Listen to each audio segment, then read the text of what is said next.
अच्छा रिटर्न बनाने के लिए कौन-सी वो स्ट्रॉन्ग स्ट्रैटेजी उसे अपनानी चाहिए कि जिससे कि वो अच्छा रिटर्न पा ले? हाँ, ये बड़ा अच्छा सवाल है आपका। हालाँकि इसका आंसर बहुत लंबा हो सकता है, बट फिर भी मैं टच अपॉन करता हूँ ताकि टॉपिक एक डायरेक्शन सही ले। हुँ, हुँ। तो जैसे आप वारेन बफे के कई सारे कोट बहुत पॉपुलर है, इवन चार्ली मंगर, इन सब के कोट्स बहुत पॉपुलर है। आप देखो, बड़ी सिंपल लैंग्वेज है, बड़ी सिंपल लैंग्वेज, एक-एक लाइन में उन्होंने कंसेप्ट समझा रखा है हुँ, कि भई जैसे एक कोट आता है, by when everyone else is selling, हाँ, सेल व्हेन एवरीवन एल्स हाँ। Is buying. तो ये मार्केट के इमोशन को दिखा रहा है। तो आपको हुँ, जो मार्केट का कलेक्टिव इमोशन है, आपको उसके अगेंस्ट जाने को बोल रहे हैं मिस्टर वारेन बफे कि भैया जब सब खरीद रहे हैं, जब ऐसा लग रहा है कि भाई अब तो लोगों को लग रहा है भाई खरीद लो और ये कल डबल है परसों ट्रिपल है, इस तरीके का मार्केट जब माहौल आ जाए, हुँ, मार्केट का इमोशन ऐसा हो जाए, हुँ, तब आपको बेचना है। तब आपको ये फील होना चाहिए कि बॉस उस समय अगर आप उसी इमोशन में आओगे then you will buy at a very high price.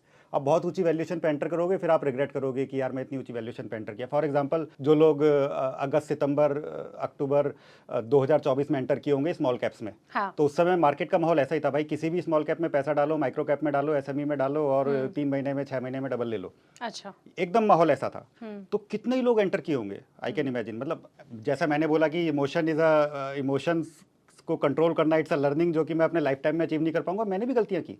हुँ, ठीक है, लेकिन द पॉइंट इज कि आप कितना उस समय पे अपने आप को कंट्रोल करोगे, तो वो आपका हुँ, डिफरेंशिएटर क्रिएट करेगा।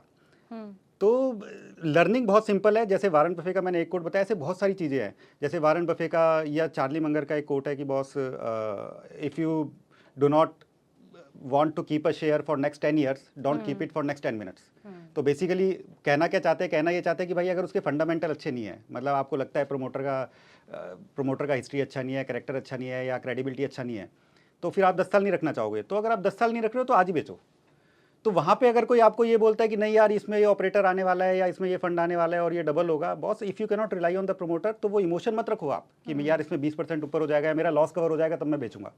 तो ये अलग अलग टाइप के इमोशन है, इसमें कोई एक सिंगल स्ट्रैटेजी तो आई डोंट थिंक कि कोई डिफाइन कर सकता है। हुँ, बट ये ऐसी चीज़ है जो, मतलब it's like riding a cycle. Hmm, आप जब तक 4-5 बार गिरोगे नहीं ना, तब तक आपको पता नहीं चलेगा क्या क्या गलती नहीं करनी है। बिल्कुल। तो थोड़े कम एक्सपोजर में, कम मॉनेटरी एक्सपोजर में आप ये सीख लो इन चीज़ों को, तो फिर हुँ, आप इमेंस वेल्थ क्रिएट कर सकते हैं मेरे ख्याल से। हुँ। अनुज अगर मार्केट 10% करेक्शन में है, लगातार पिट रही है, उस कंडीशन में क्या एडवाइस करना चाहेंगे? टिके रहें, बचें या फिर भाग जाएँ? Yes, that's a very good question and very common question, क्योंकि हम लोग एक फंड चलाते हैं तो इन्वेस्टर से इंटरेक्शन होता रहता है, तो इस टाइप के क्वेश्चन बहुत आते हैं कि भाई ये शेयर इतना डाउन है या पोर्टफोलियो इतना डाउन है। हुँ, तो basically we have to understand what is in our control. आपके कंट्रोल में एक अच्छी कंपनी छांटना, एक अच्छे प्रमोटर को छांटना, एक ऐसी क्रेडिबल ग्रोथ स्टोरी को छांटना, एक अच्छी बैलेंस शीट को छांटना, दिस इज समथिंग जो कि आप एक लेवल ऑफ नॉलेज अटेन करके आप कर सकते हो। जैसे आप बैलेंस शीट देख के बोल सकते हो कि नहीं यार इसका डेट इक्विटी अच्छा है, इसका हुँ, वर्किंग कैपिटल डेज अच्छा है, ये बिजनेस कैश जनरेट कर रहा है। ये सब आपको एनुअल रिपोर्ट देख के समझ में आ जाएगा, थोड़ा सा हाँ, कोई उस सब्जेक्ट को समझेगा तो। हुँ, तो ये आपके कंट्रोल में है। बाकी मार्केट के इमोशन क्या होंगे, मतलब हम लोग इन्वेस्टर के इमोशन की बात कर रहे हैं, आप मार्केट के इमोशन की बात क्यों नहीं करते। मार्च महीने में जो ब्रॉडर मार्केट है वो मोटा मोटी 8 से 12% डाउन था। हाँ, जो हमारी पीएमएस इंडस्ट्री है उसमें सभी लोग 8 से 12% के मिनिमम डाउन थे। मतलब ये एवरेज है, कोई 14-15 भी होगा, हो सकता है हुँ, किसी ने आउट परफॉर्म किया हो क्योंकि वो कैश या गोल्ड लेके बैठा हो। हुँ, मार्च 2026 में और अप्रैल में ऑन एन एवरेज 20% ऊपर थे। हुँ, तो क्या फंडामेंटल चेंज हो गए एक महीने में? ये मार्केट का इमोशन है। Hmm, this is emotion of market. मतलब why we are talking only about emotion of investor. Market बिल्कुल। का अपना इमोशन है। हुँ, तो बेसिकली जो आपके कंट्रोल में क्या है, मार्केट का इमोशन क्या होगा, कल डोनाल्ड ट्रंप क्या बोलेगा, कल वो क्या टैरिफ लगाएगा, इंडिया का ट्रेड डील फेवरेबल होगा या अनफेवरेबल होगा, होगा कि नहीं होगा, या ईरान वॉर एस्केलेट करेगा, ये चीज़ें आपके कंट्रोल में नहीं है। और इससे जो इमोशंस क्रिएट होंगे मार्केट में वो भी आपके कंट्रोल में नहीं है। हुँ, आपके कंट्रोल में क्या है कि आप जिस कंपनी में इन्वेस्ट कर रहे हो उसकी क्वालिटी, उसके फंडामेंटल, उसका फ्यूचर, ये ऐसी चीज़ें हैं जो आप जज कर सकते हो, जो आप इवेल्युएट कर सकते हो, ये आपके कंट्रोल में है। हुँ, बाकी फिर आपको अपने इमोशंस को दबा के रखना है। इमोशंस को, जो आपने बोला कि 10% डाउन हो गया तो क्या, हुँ, भाई 10% डाउन हो गया, आपके फंडामेंटल डाउन हुए क्या?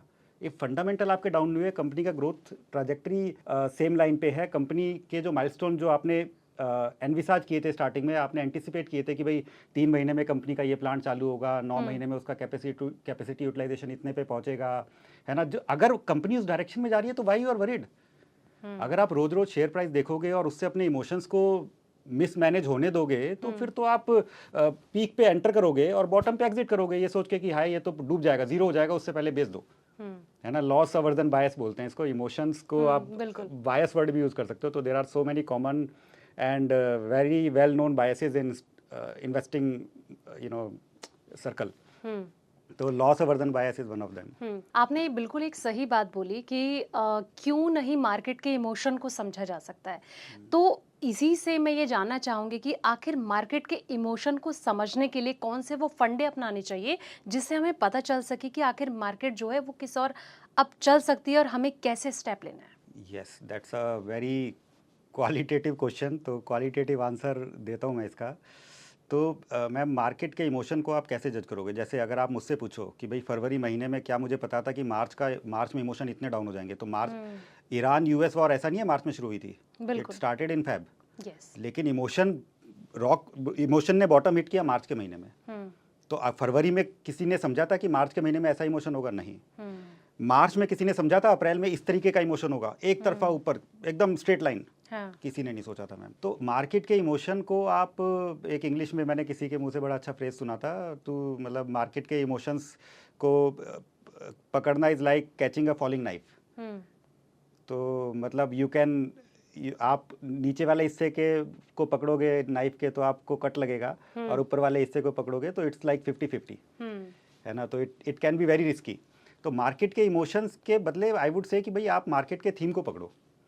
तो जैसे आप याद करो 2-3 साल पहले रिन्यूएबल बहुत सॉलिड थीम था, आजकल डिफेंस बहुत अच्छा थीम है। हाँ। अगला थीम क्या होगा? मेरे ख्याल से डिफेंस तो अभी भी एक और अगले कई सालों का थीम है, लेकिन अगला थीम क्या होगा, है ना। तो अगला थीम केमिकल हो सकता है, अगला थीम टेक्सटाइल हो सकता है। दोनों इसलिए हो सकते हैं कि भाई अगर आपका EU और US के साथ ट्रेड डील साइन होता है तो ये दो सेक्टर इमेंसली बेनिफिट होंगे, है ना। तो आप इमोशंस के बदले थीम को पकड़ें और उस थीम में जो अच्छे फंडामेंटल्स की with a very solid growth plan supported by अच्छा बैलेंस शीट, ऐसा कोई स्टोरी लें तो आई थिंक, लेकिन फिर उसको टाइम दे, फिर वो इमोशंस को साइड कर दे, अच्छा स्टॉक पोर्टफोलियो में ऐड करे और गंदे इमोशन पोर्टफोलियो से आउट करे।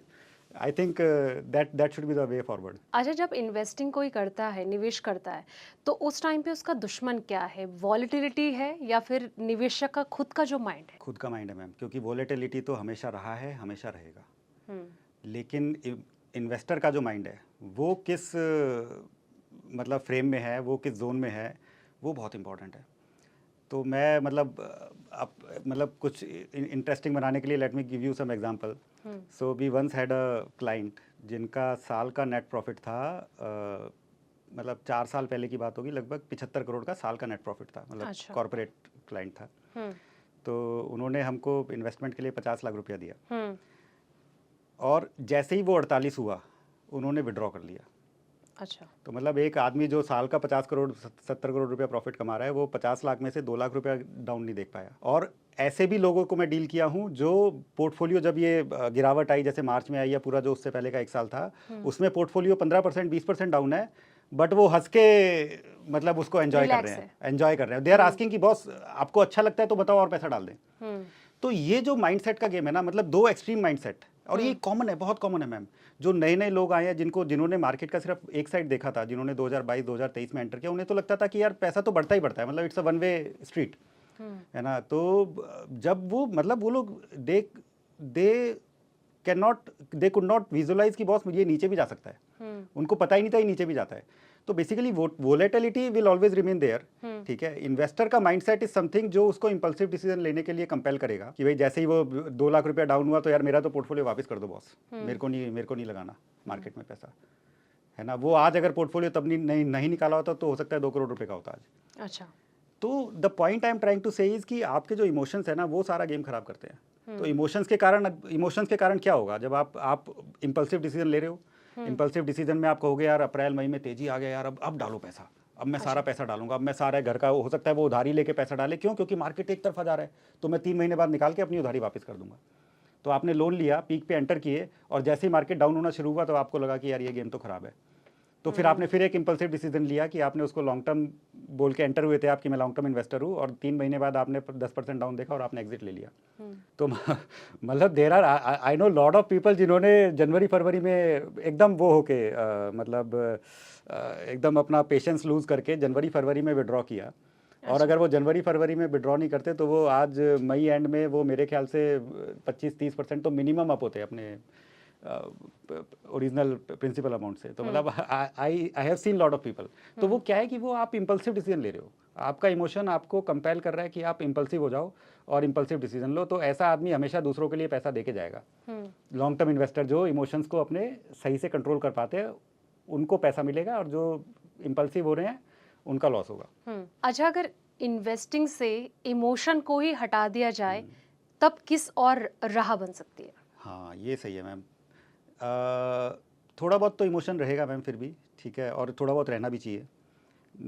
एक नहीं तो एक अगर इमोशन ज़ीरो कर दिया जाए ना तो एक चीज़ आती है कमिटमेंट बायस, एक और बायस है। अगर वो मेरे ख्याल से वो बायस तब ट्रिगर होगा जब आपका इमोशन एकदम ज़ीरो हो जाएगा।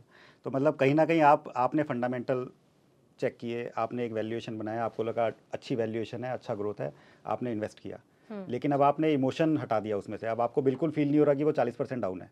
हाँ। ठीक है, तो अब आप उसको उतना सीरियसली रीलुक नहीं करोगे।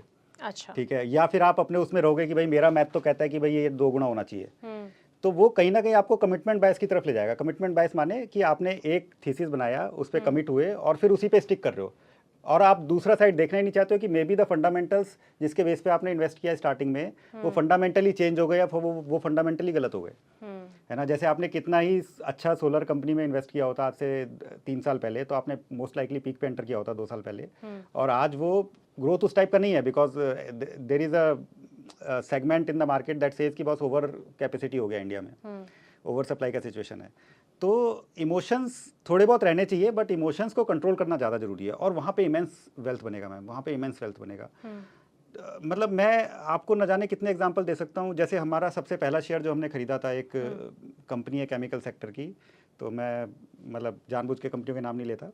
तो 2018 में हमने फर्स्ट वो इन्वेस्टमेंट किया, 18 में वो नीचे जाने लगा, but fundamentals were strong and the company जो हमने माइलस्टोन रखे थे उस माइलस्टोन को अचीव करते हुए आगे बढ़ रही थी। तो हम 2018 में एक्यूमुलेट कर रहे थे, 19 में एक्यूमुलेट कर रहे थे, फिर 20 में कोविड वाला फॉल आया, तो हमारे पीक से शेयर 50-55% डाउन था कोविड के फॉल पे, और उसके बाद में 9 महीने में we exited at 4 to 5x from the average pricing in just 9 month. मतलब 3 साल में हम 50% लॉस में थे पीक से, हाँ। और अगले 9 महीने में हमने 4 to 5x में बेचा, only because of patience, only because we could control our emotions कि नहीं यार फंडामेंटल सेम है, थीसिस हमारा चेंज नहीं हुआ, हमारी डायरेक्शन में जा रही है, कंपनी अच्छा कर रही है, and market will somehow recognise. तो मार्केट का भी एक प्रॉब्लम है मैम, जैसे मैंने बोला इन्वेस्टर का इमोशन है, मार्केट का भी इमोशन है। तो मार्केट किसी डायरेक्शन को पकड़ती है तो फिर उसके एक्सट्रीम में जाने लगती है, अच्छा। है ना। तो वो मतलब अगर उसे लगा कि यार ईरान वॉर चालू हो गया तो वो एक्सट्रीम में एक महीने में 10-10, 12-12% मार्केट नीचे चला गया, और जब वो ईरान वॉर अभी भी चल रहा है लेकिन मार्केट एक महीने में 20-22% ऊपर चला गया। तो ये मार्केट के जो इमोशन है ना, अगर आप अपने इमोशन को कंट्रोल में रखोगे, may be you can earn more because of the market emotions, because of the market inefficiency. Market में इमोशन के कारण मार्केट में इनएफिशिएंसी है, वो इनएफिशिएंसी को आप तब टैप कर पाओगे जब आप अपने इमोशंस को कंट्रोल कर पाओगे।